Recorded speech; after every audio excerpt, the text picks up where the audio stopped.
Hey everybody, welcome to episode 12. Episode 12 word is unselfishness.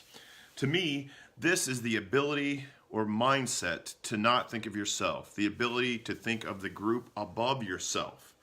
And so I want to talk briefly about the offensive line. Offensive line, in my opinion, on a football team, is the most unselfish group on the team.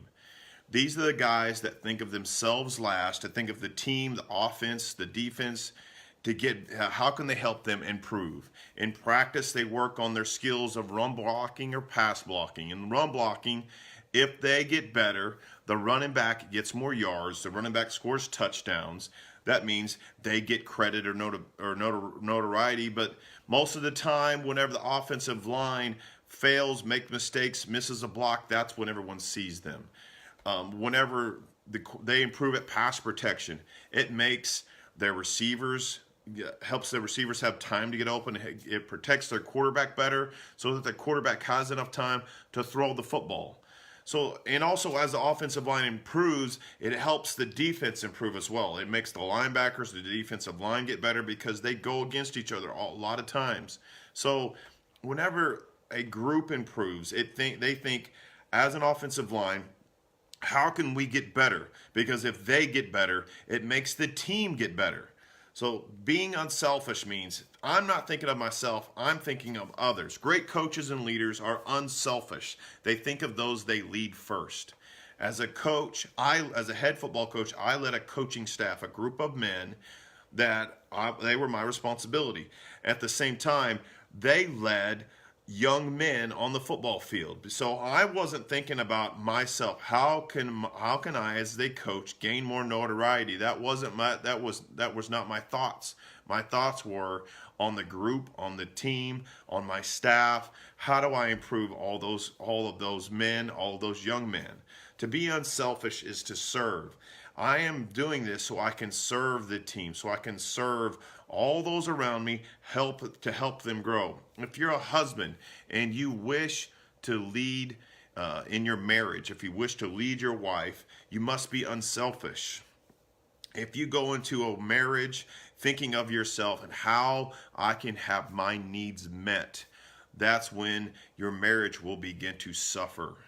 If you are a father and you want to take care of your family and lead them well, lead your family biblically, you cannot go into become a father in a family setting and think, how can my kids meet my needs? How can my kids take care of me? You have to be unselfish to be a good father. I'm thinking about the benefit of my kids, the betterment of my kids, the betterment of my home. How well can I lead and take care of my family means how unselfish can I be in thinking of their needs above my needs. You have to think of your marriage and your family first, not yourself. Thinking of yourself first will only lead to failure. If I'm leading a group at work, if I'm only thinking of me and thinking of how this group benefits me, then this group will fail. Whatever project we're working on, the project will fail. If I'm a coach on a coaching staff, and how does this coaching staff help benefit my agenda? How does this coaching staff make me better as a coach so I can go get that next job? Well, if I'm only in it for myself, then I'm not a very good coach. I'm not leading in a good way. We need more unselfish leaders that aren't thinking of themselves and how I can have my agenda prolonged or improved or take it to the next step. It's not about you and your leadership. It's not about your greatness and your power. Again, going back to the offensive line, they don't care.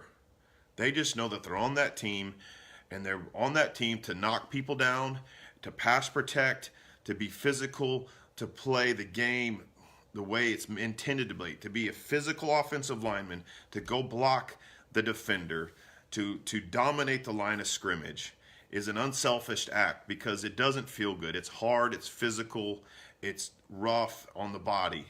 And the offensive line does that for the benefit of the quarterback, the benefit of the running back, the benefit of the receivers, and all that naturally makes the defense better as well. So the better the more unselfish you are as a leader, the more unselfish you make the group to be, the better the project grows. Or as the family, like my wife and I, we don't do things thinking of ourselves. We do things thinking of the family as a whole. Because the moment we start thinking of ourselves is where pain and failure begin. But the moment when we start to think about how all the other pieces of our family that work together, that's what makes the family great. That's what makes the team great, the group you lead great. Because once they all are thinking about how are we benefiting the other people, how am I serving others, then that's where true leadership begins. So go be an unselfish leader today. Thank you.